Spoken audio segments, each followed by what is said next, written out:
a Dios. Amén. Pueden sentarse, hermanos.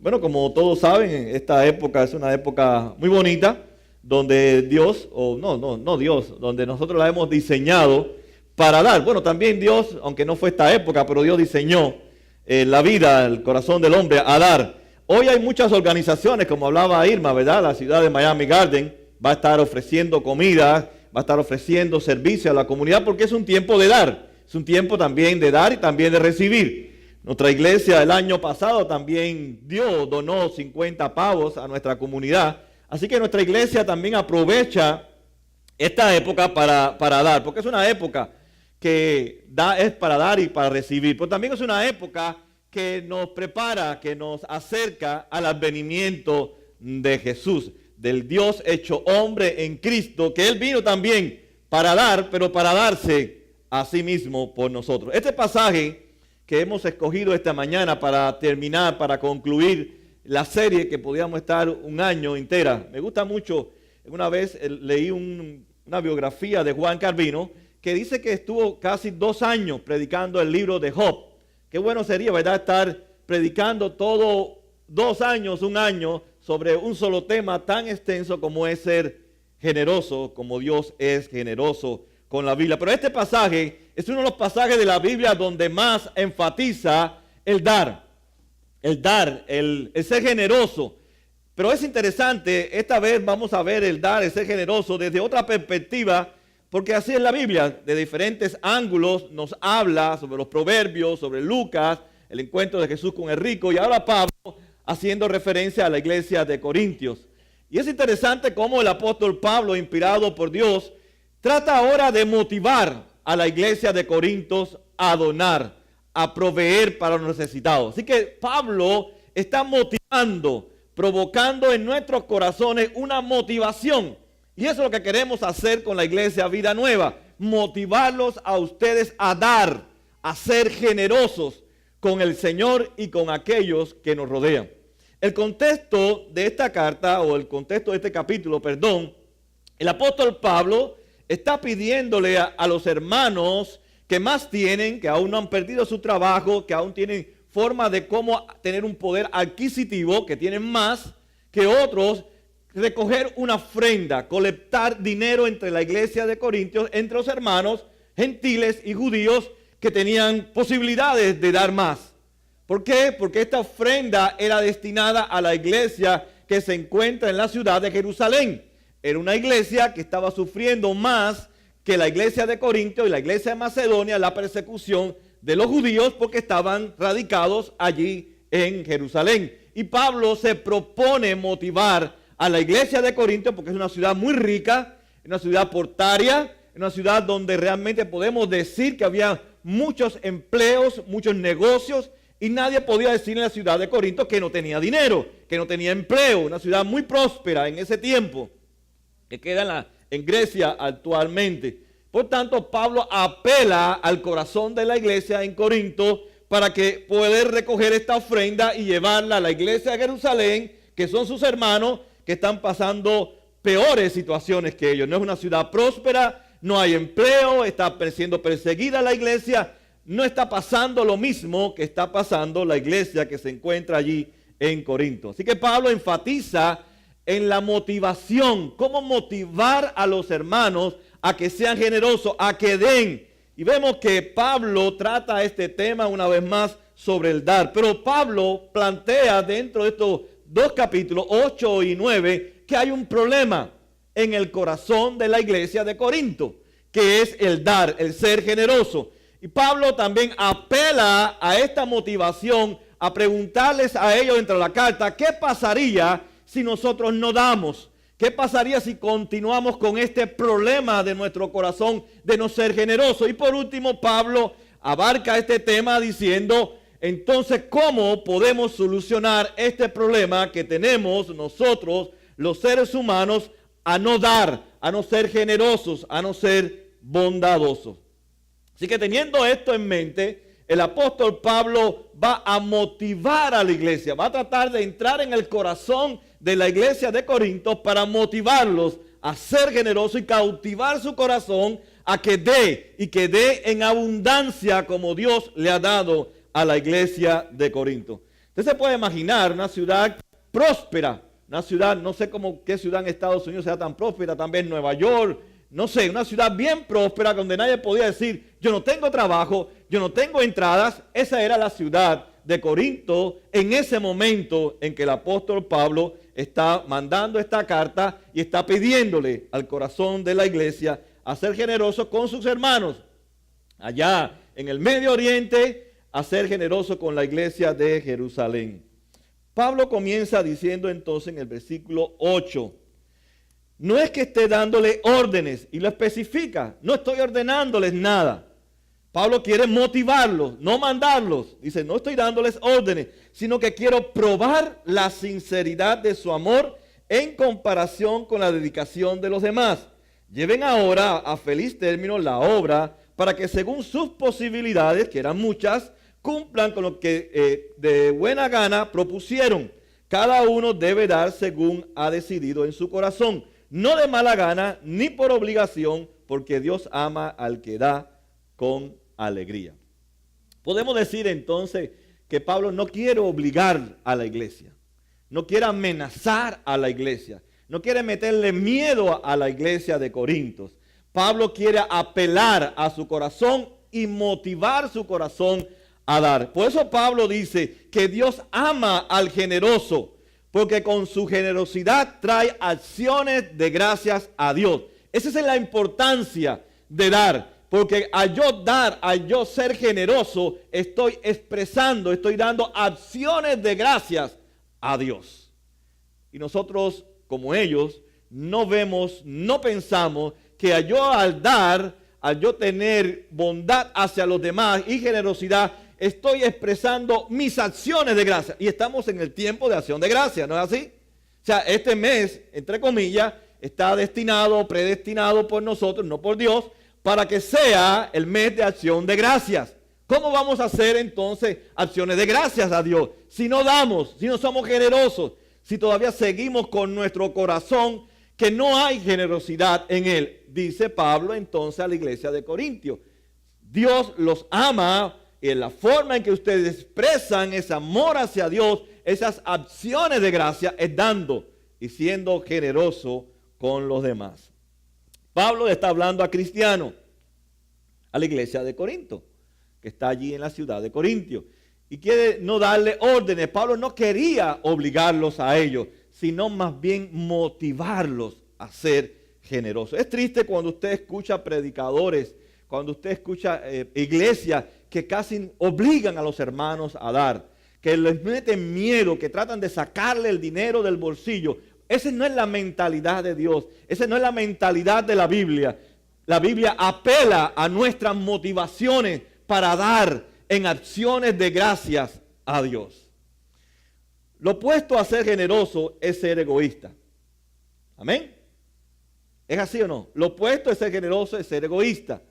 Voy a dar un ejemplo. El adulterio y el egoísmo son pecados. Son pecados iguales. Sin embargo, hay una diferencia. El egoísmo no es fácil de identificar. Sin embargo, el adulterio, ambos son comportamientos externos. Sin embargo, el egoísmo es muy difícil de identificarlo y decirle, tú eres egoísta. Pero sí podemos decirle, tú eres adúltero, porque lo cogimos en el acto, o nos enteramos, etcétera. Fue un acto que fue comprobado. Ambos salen del corazón, ambos están en el corazón, pero el egoísmo no es fácil de identificarlo. No es fácil decir a una persona, tú eres egoísta. ¿Cómo pudiéramos identificarlo, hacerlo fácil, pero que no es así?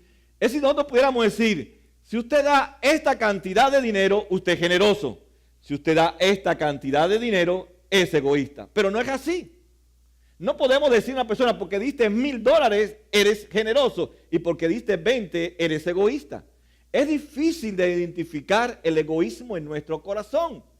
Por tanto, Pablo entonces apela al corazón de la iglesia de Corinto, que está siendo egoísta con las demás comunidades de fe que sí están sufriendo la persecución, que sí no tienen trabajo, que sí no tienen posiciones económicas como tienen ellos.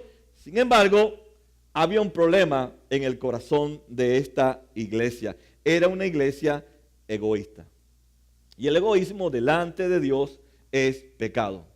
Así que como el adulterio, el egoísmo es un asunto del corazón. Por eso Pablo apela al corazón de esta iglesia o cada miembro de esta iglesia. La motivación entonces, dice Pablo, es dar. Debe ser generoso, no ser egoísta. Así que nuestra motivación es crucial en nuestras acciones delante de Dios. Pero surge la pregunta, ¿cuál es la motivación en dar los diezmos? Porque detrás de todo tiene que haber una motivación. Algo me mueve a hacer algo. Mi vida está dirigida por mi motivación. Usted vino hoy aquí por una motivación. Algo lo motivó a venir. De igual manera, a usted algo lo motiva a no dar, o usted algo lo motiva a dar. La motivación es importante. Por eso Pablo dice, no voy a obligarlos, no voy a darles órdenes. Quiero que descubran su motivación. Tu motivación es importante. Cuando vamos a la motivación del diezmo en el Antiguo Testamento, primero es un requisito de la ley. Eso es lo que dice la palabra de Dios. La motivación, si usted nota, da la impresión que es impuesta de Dios hacia nosotros. Porque yo no escribí la ley. Quien escribió la ley fue Dios. Entonces, la motivación del diezmo en el Antiguo Testamento está basado en el requisito de la ley expresada en el Antiguo Testamento. Pero a pesar de que estaba expresada, también tenía la motivación del diezmo para sostener el tabernáculo. Toda la tribu de Leví, que eran miles de hombres, mujeres y niños, para que ellos se dedicaran al templo. Por tanto, si usted nota, la motivación de Dios al poner el requisito tenía que ver con alguien que no era yo, o que no eran las otras 11 tribus, sino que era la tribu de los levitas. O sea, por la cual Dios expresó en la ley, darme los mandamientos a mí, y en la cual puso el diezmo, era para ayudar a los que trabajaban en el tabernáculo. Quiere decir que tenía que ver con una relación o una correcta relación entre los israelitas. Y por tanto, cuando vamos al Antiguo Testamento, también era para ayudar con mis posesiones a las personas más afortunadas como los pobres. Y ahí vemos entonces que será la motivación. Pero cuando vamos al Nuevo Testamento, ¿verdad? Ya Pablo, incluso en este pasaje, no menciona el diezmo. Y no menciona tampoco Jesús el diezmo en los evangelios. Vamos ahí a ver entonces lo que dice el Nuevo Testamento en Lucas 11. Para ver cuál es la correcta motivación que hay detrás de este supuesto requisito de Dios, que muchos lo ven como algo impuesto, algo obligatorio, que no es obligatorio, aunque es un requisito. En el Antiguo Testamento no era obligatorio. En el Antiguo Testamento, como Pablo y Jesús lo expresan una vez más. Vamos ahí a Lucas 11, donde Jesús se encuentra, como siempre, con sus peores enemigos, que eran los fariseos. Dice, ay de ustedes, fariseos, que dan la 10ª parte de la menta, de la ruda y de toda clase de legumbres. Pero ahí está la correcta motivación que habían olvidado los israelitas. Y a través de la ley dada, expresada en el Antiguo Testamento, como un requisito estaba el diezmo, había una motivación que Dios expresa al pueblo a través de Moisés, que el pueblo no había entendido y tampoco muchos de nosotros no entendemos. Y dice el apóstol, Jesús, el apóstol Lucas, o no Lucas, el escritor Lucas, dice entonces aquí, descuidan la justicia y el amor de Dios. Debían de haber practicado eso, debían haber practicado el diezmo, dice. Y después dice, pero sin haber dejado aquello. ¿Qué es aquello? El amor y la justicia. Así que la motivación, si podemos decirlo así, lo que hay detrás de Dios al motivar a su pueblo a poner el requisito del diezmo es su justicia y su amor. Es lo mismo que en el Nuevo Testamento. La misma motivación de dar, de ser generoso, ¿cuál es? Es expresar mi justicia y el amor hacia Dios. No cambia. Es la misma motivación. Dios no tiene diferentes motivaciones. Lo que nosotros hemos tenido motivaciones diferentes porque no tenemos un corazón generoso. Usted no lo tiene, ni yo tampoco. Al menos que Dios haga un milagro en mi corazón. Si Dios hace un milagro en su corazón, usted va a ser una persona generosa. Usted va a dar. Así que ellos daban el diezmo, pero al Jesús evaluar su actitud, su motivación no era la correcta. No era la justicia y el amor a Dios. Así que no podemos separar cuánto yo doy, mi cantidad, mi dinero, de esa justicia y de ese amor. Porque si yo separo lo que yo doy de esa justicia y de ese amor, entonces se convierte en un legalismo. Y es lo que Pablo le dice, entonces no den nada si no lo hacen pensando que la motivación del dar es la justicia y el amor de Dios. En otras palabras, puedes dar el diezmo, puedes dar más allá del diezmo, puedes dar a la medida que tú quieras dar, pero si no está motivado por la justicia y el amor de Jesús, Dios no acepta nuestra adoración a través del dar. Eso es lo que habla el Antiguo y el Nuevo Testamento. Así que Pablo y Jesús le dicen, Jesús a su audiencia y Pablo a la iglesia de Corinto, cuiden, vigilen.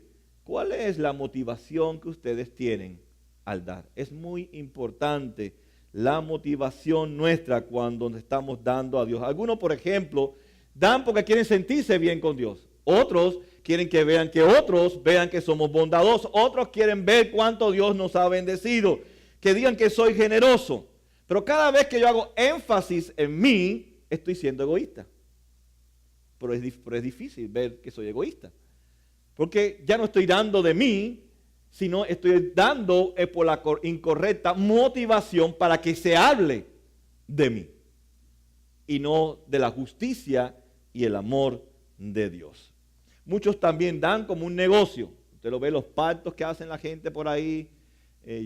Pacta para que te den los papeles, pacta para que te den la salud, pacta y sigue pactando. Son negocios que hace la iglesia con Dios. Dios no es negociante.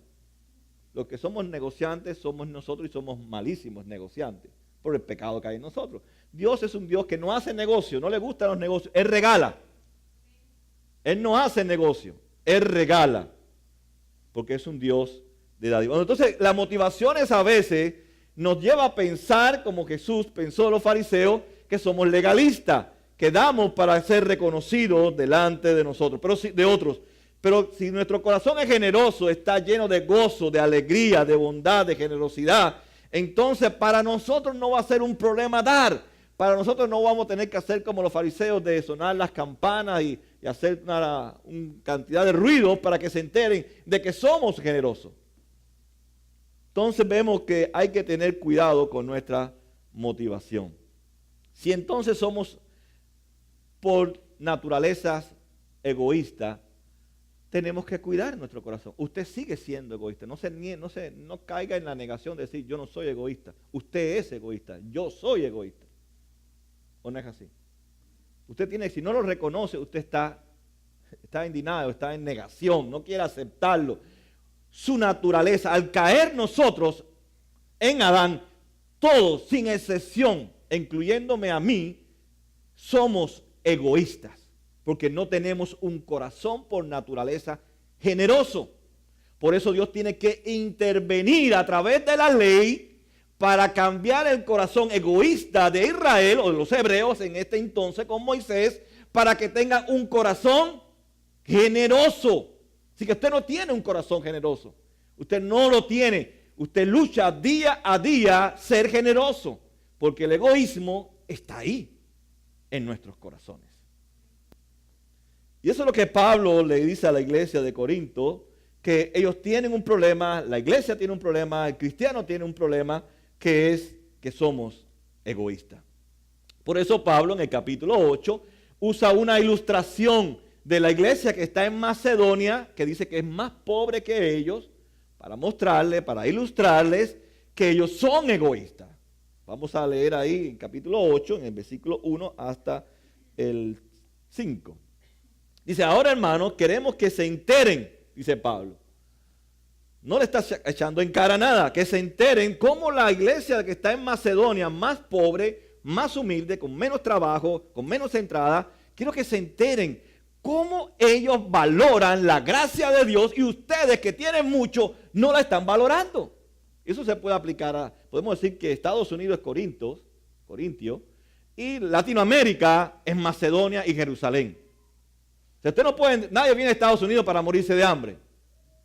Usted no viaja por el desierto, entra aquí ilegal para decir me voy a ir a morir de hambre en la tierra de los americanos. Igual que los cubanos, igual que todos, no venimos aquí por problemas políticos, venimos por buscar dinero, comodidades. Todo el mundo viene a la manzana, ¿verdad? A comer de la manzana por dinero. Si no, nos quedamos en todos nuestros países, no es así. Así que nadie puede decir que vino a Estados Unidos para evangelizar a Estados Unidos. Venimos buscando dinero, comodidades, mejor vida, etcétera, etcétera, etcétera. Y dice Pablo entonces, pero deben de enterarse que la iglesia de Macedonia, que es una iglesia que está en Latinoamérica, más pobre, o en Europa, en el Medio Oriente, que no tiene dinero, quiero que ustedes se enteren que ustedes tienen tanto los americanos, norteamericanos, que ellos valoran más la gracia que ustedes que viven en la prosperidad. ¿O no es verdad? Aquí la iglesia en Estados Unidos no valora la gracia. Por eso no somos generosos. Estoy hablando en sentido general. No estoy diciendo que no haya gente generosa. Hay mucha gente generosa. Nosotros los hispanos vendemos nuestros cacharros, nuestros transportation. Los americanos los donan a otras personas. ¿No es verdad? O sea, es así la mente americana. Un carro que vale 500, dice, ¿cómo voy a ganarme yo $500? Se lo regalo a mi hermano o a aquel que viene de otro país. Se lo regalo, se lo doy a la iglesia para que la iglesia se lo regale a otro. Y ese paga la chapa, él paga el traslado, él paga todo. Porque vivimos en un país de prosperidad. Pero en Latinoamérica no es así. Venimos con esa mentalidad a Estados Unidos que somos más egoístas que aún los mismos norteamericanos que no dejan de ser también egoístas. Dice que la gracia de Dios que le ha dado a las iglesias de Macedonia, la misma gracia que tenía la iglesia de Corintios, es la misma iglesia que tenía la iglesia de Macedonia. Sin embargo, la iglesia de Macedonia, que no tenía tanto, valoraba más la gracia que la iglesia que estaba en Estados Unidos, que tenía mucho y no entendía ni valoraba la gracia. Dice, en medio de las pruebas difíciles que tenemos ahí en Latinoamérica, ahí en la iglesia de Macedonia, dice Pablo, su desbordante alegría y su extrema pobreza. Yo estuve en Honduras, es el único país que he estado fuera de este país y de mi país. En Puerto Rico estuve 3 días, pero no pude ver nada. Me tuvieron ahí encerrado en un hotel, en unas conferencias, y de ahí vine nada más que Fajardo para poder comer el mofongo, y el yunque lo vi nada más que media hora, y ahí para el hotel y para el aeropuerto al otro día. Pero el único país que pude estar 9 días. Y es verdad, la alegría que hay en la iglesia y la pobreza, yo la vi, que no es lo mismo que este. Y cómo esa gente para construir un templo venden baleadas, venden tortillas, no sé cuántas cosas hacen mujeres solas con niños, con un ejército de niños. Sin embargo, son gente generosa y alegre, van bajo la lluvia. Aquí los cristianos no se pueden mojar porque cogen tuberculosis. Los cristianos no pueden caminar porque cogen artritis si no tienen que ir en auto. Esa gente suben y bajan montañas en oscuridad. No tienen linterna, no tienen linterna de batería, no tienen a Walmart para ir a Walmart y comprar la linterna. En oscuridad bajan con sus hijos en las quebradas, que son como riachuelos para nosotros, y tienen que cruzar esos riachuelos. Y son gente pobre, pero son alegres, gozosas. Se ponen bonitas y bonitos para adorar y cantar con alegría. Y después tienen que lidiar igual que nosotros, con todos sus problemas de violencia, de pandilla, de hijos, pero van con alegría y con gozo. Dice, su extrema pobreza abundaron en rica generosidad. Soy testigo, dice Pablo, de que dieron espontáneamente, o sea, no por obligación, tanto como podían y aún más de lo que podían. Rogamos con insistencia que le concediéramos el privilegio Para ellos era un privilegio en su pobreza dar. Y eso yo lo vi allí.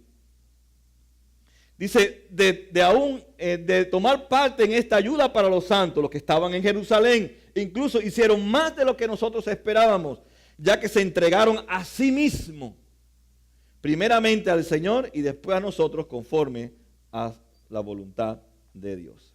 Así que la iglesia dio con un sacrificio más allá de lo que ellos mismos podían hacer. Dice, en medio de pruebas difíciles, también estaban siendo perseguidos, pero no tanto como la iglesia de Jerusalén. Tenían problemas económicos, no tenían empleo. Estaba la situación.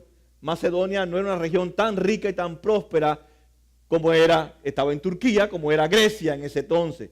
O sea, era una ciudad más rica lo que era Grecia en comparación con esa área actual ahora. Así que dice que estaba desbordante de alegría y expresaron en medio de su pobreza la generosidad. Así que es mentira que usted no da porque no tiene, porque la Biblia lo dice.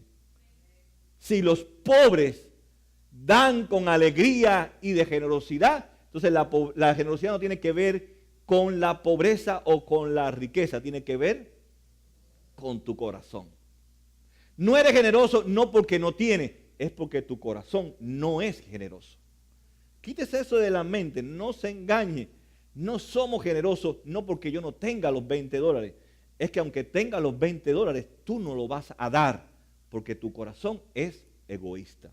La pobreza y la riqueza, Pablo lo deja bien claro comparando a Corinto con Macedonia. No tiene nada que ver con que ellos sean pobres y pobrecitos. No vamos a pedirles que no den porque son pobres. Y a estos si son ricos, bueno, no ricos, tienen más, entonces sí le vamos a pedir. Pablo dice, unos y otros deberíamos de dar espontáneamente, basado en la gracia que Dios le ha dado a ambas comunidades. Así que ellos tenían muchas necesidades, la iglesia de Corintios, pero su motivación era la gracia, el sacrificio, el privilegio, la alegría, la espontaneidad, la perseverancia. Incluso para ser generosos hay que ser perseverantes. No es que usted venga y dé un día y al otro no dé nada, al otro semana y al otro no dé nada. No, es siempre. Es un corazón que no puede quitarse usted, porque si no se muere. Usted lo que hay en su corazón es de lunes a domingo, no es el domingo nada más. Es una forma que vive tu corazón. Así que ellos no le preguntaron a Pablo cuánto tenemos que dar más, cuánto tenemos que dar, ni cuánto más tenemos que dar. ¿Por qué? Porque su motivación era la gracia, es la gracia de Dios. Dice, la gracia de Dios les ha dado a la iglesia de Macedonia. Entonces es un problema del corazón. Y si es un problema del corazón, entonces necesitamos un milagro de Dios. Nosotros no podemos hacer nada en el corazón de la iglesia Vida Nueva. Es un problema de Dios que haga un milagro en la vida de la iglesia. ¿Cuál es el resultado serio si nosotros no somos generosos? ¿Cuál es el resultado? ¿Cuál es la causa que a veces nosotros no pensamos como cristianos? Pablo quiere hacer reflexionar a la iglesia de Corinto, como quiere hacernos reflexionar en el tiempo de hoy. Hay un problema serio, hay una causa seria de no ser generoso, de ser egoísta. Y vamos al versículo 14 en el capítulo 8. Dice, en las circunstancias actuales, la abundancia de ustedes suplirá lo que ellos necesitan, para que a su vez la abundancia de ellos supla lo que ustedes necesitan. Así habrá igualdad. Como está escrito, ni al que recogió muchos le sobrará, ni al que recogió poco le faltará. Habla de igualdad.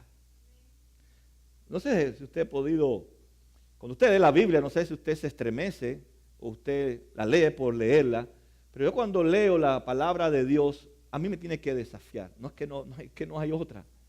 Me tiene que, dice, para que haya igualdad. Wow, eso es un principio. Yo tengo un trabajo, yo siempre por 18 años trabajé como ingeniero en una compañía de estructura, tenía trabajo, tenía dinero, ¿verdad?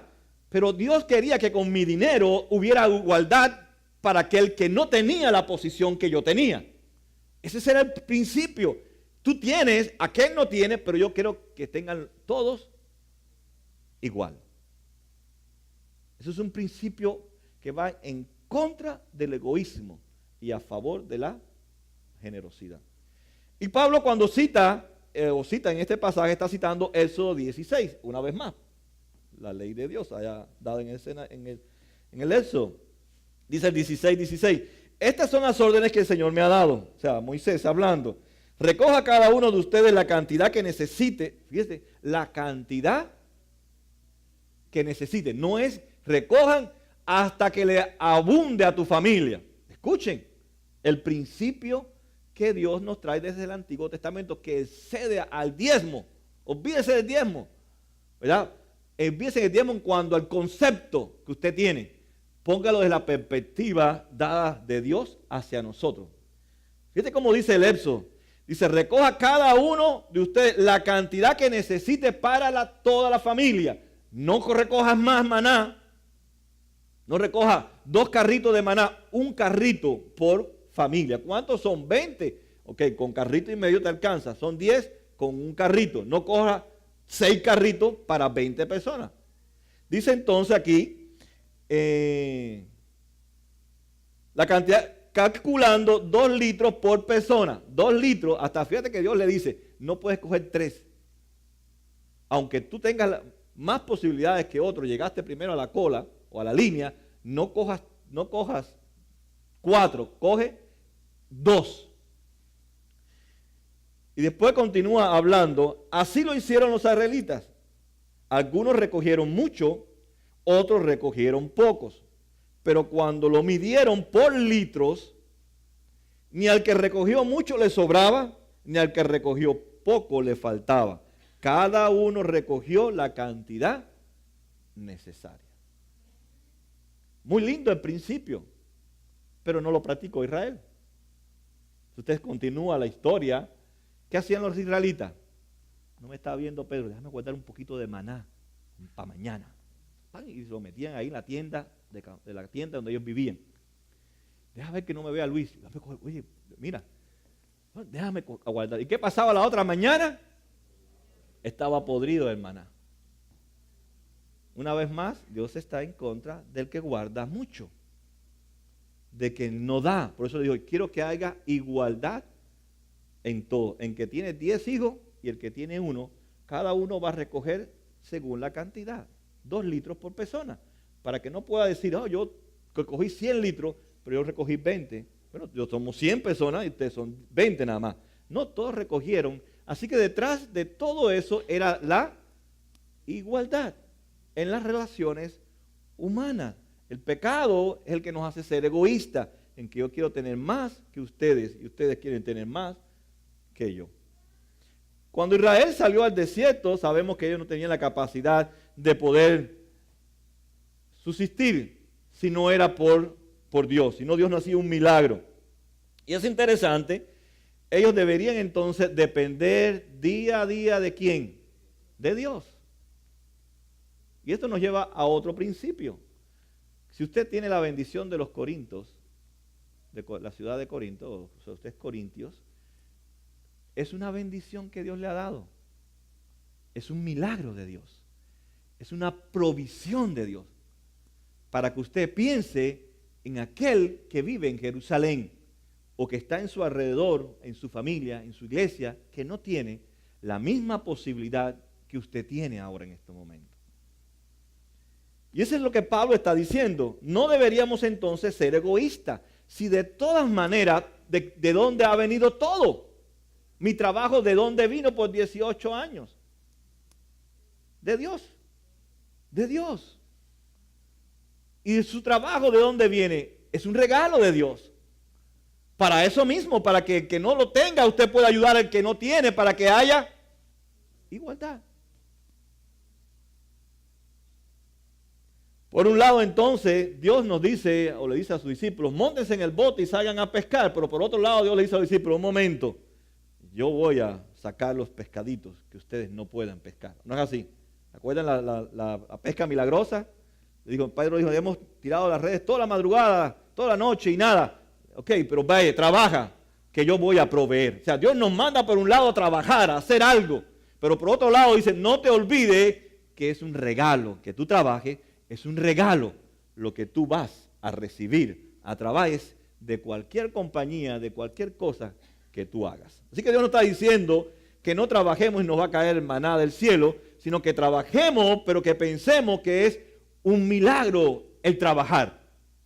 No es que usted se graduó de la universidad ni es inteligente, no, es un milagro, es providencia de Dios para nosotros. Así que no tenemos entonces un corazón generoso, sino egoísta, como Pablo entonces nos sugiere solucionar este problema que hay en la ciudad de Corinto y que es un serio problema y que va a traer consecuencias dentro del testimonio de la iglesia de Cristo. Podemos hacer dos cosas, y lo voy a decir rápido, por el tiempo se me ha escapado. Dos cosas te voy a decir rápido. Primero, si quieres tener un corazón generoso, tienes que obtener una visión de la cosecha. No estoy hablando de lo que hablan los ministerios de prosperidad, porque ustedes saben que yo no soy de esa creencia o a esa creencia antibíblica. La visión de la cosecha es que la cosecha ya está ahí. Eso es lo que dice Pablo, está ahí. Usted no tiene que hacer nada. La cosecha está ahí. Usted no tiene que pedírsela a Dios, no tiene que quitársela a Dios, no tiene que arrebatársela a Dios, no tiene que robársela a Dios, no tiene que esforzarse por recoger la cosecha. La cosecha está ahí. Pablo lo dice. Dice, recuerden esto, el que siembra escasamente cosechará, y el que siembra en abundancia cosechará. Pablo lo que está usando aquí es una metáfora con un agricultor en el campo, cosechando, sembrando. Y Pablo lo que está hablando aquí, que usted debe sembrar sin preocuparse cuánto va a recoger de esa semilla. Pablo no dice, siembra una semilla porque vas a recoger 1000 mangos. Pablo dice, siembra la semilla. De todas maneras, la semilla va a dar fruto. No te preocupes cuánto va a dar, sino siembra porque el fruto lo va a dar Dios. La cantidad la va a determinar Dios, pero siembra y siembra con generosidad. Por tanto, yo debo de dar, mi motivación correcta es, yo debo de dar sin esperar que Dios me vaya a dar 10, ni 20, ni 30, ni 40 más de lo que yo di. Va a haber fruto que van a expresar la justicia y el amor hacia Dios. Amén. Lo segundo, si usted se queda para el otro culto, escuchará un poco más. Lo segundo entonces que nos habla Pablo es que hay que tener en cuenta que ese fruto es un fruto de justicia. Y Pablo, cuando habla de justicia, la toma del Antiguo Testamento, el concepto de la palabra justicia en hebreo, que la toma del Salmo 112, versículo 9. Recuerden sus bienes entre los pobres. Recuerden sus bienes entre los pobres. Pues dice, su justicia permanece para siempre. Su poder será gloriosamente exaltado. Si nota, la palabra en griego, la palabra justicia, en hebreo, perdón, que está usando el apóstol Pablo aquí en Corintios, tiene que ver con tener correctas relaciones, de igualdad, de equidad. Había muchos problemas en Israel por el asunto de las posesiones. Cuando usted no podía pagar, le quitaban las tierras, le quitaban a su esposa, le quitaban a sus hijos y tenía que convertirse en un esclavo. Eso Dios no lo apoyaba, eso no lo aprobaba. Por eso hizo, acuérdense de la justicia, de la equidad, de la igualdad. No le quites al pobre lo que no puede pagarte. Tú los has endeudado, le decía Israel, porque ustedes son tramposos, son mentirosos y engañan a los pobres para quedarse con sus posesiones. Por eso hay pobres en Israel. Por eso les mandaba a los ricos, dejen el trigo, dejen cosas en el campo para que los pobres puedan alimentarse. Dios siempre fue un Dios de equidad, de justicia, de igualdad. Para que no hubiera pobreza. Hay pobreza porque nosotros somos egoístas. Punto. Es la verdad. Hay escasez en la iglesia porque somos egoístas. No hay otra justificación. Porque no es por culpa de Dios. Porque Él siempre desde un principio ha querido la igualdad. El que tenga, dale al que no tiene. Y el que no tiene, dale también a otros. Así que habla de la justicia en el concepto de tener correctas relaciones, tanto entre los hombres como con Dios también. Pedro en segunda carta, en el capítulo 3:13, dice, pero según su promesa esperamos un cielo nuevo y una tierra nueva en la que habite la justicia. ¿Cómo puede haber justicia en el cielo? Bueno, Pedro, está trayéndonos ahora la visión, ¿verdad? De esa cosecha que hemos sembrado aquí, se traslada hacia el cielo.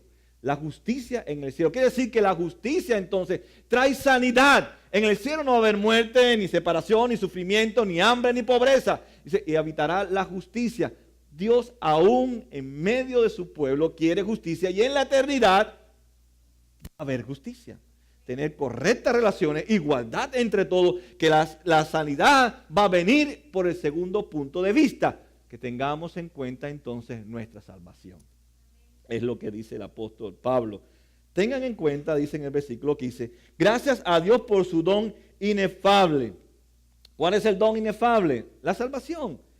Cristo Jesús, al nacer, ya existía desde la eternidad y Él sabía que iba a morir por nosotros en la cruz del Calvario. Así que Dios no retuvo su tesoro, su único tesoro, que fue su Hijo Jesucristo. Ahora Pablo está tratando a través de la palabra misma de Dios, usando el Antiguo Testamento, usando la motivación de Dios para los diezmos, para las ofrendas, buscar entonces en el corazón de la iglesia, motivarlos a que den, pero que piensen que la verdadera motivación de dar es la justicia, que haga igualdad entre todos, que tengamos buena relación, que exista una sanidad en medio de nosotros, que no puedan decir los hermanos que menos tienen, mira cómo ese hermano vive y cómo tiene, es un hermano que no es un buen hermano. Eso no es lo que Pablo está diciendo, no quiere que nos hagamos nosotros, sino que haya una correcta relación entre toda la iglesia de Cristo, para que, como dice Hechos, no sé si usted leyó Hechos, capítulo 2 y capítulo 5, no haya necesidad entre quién, entre los santos. Cuando usted tiene en cuenta entonces la salvación, ese don inefable que Dios nos ha dado, su corazón entonces se mueve con un corazón lleno de justicia y de amor hacia los demás. ¿Cuál es tu motivación? No sé. Tú sabrás cuál es tu motivación. ¿Cómo es tu relación con Dios y con los demás? Tampoco lo sé. También ustedes lo sabrán. Pero Dios nos amó, ¿verdad?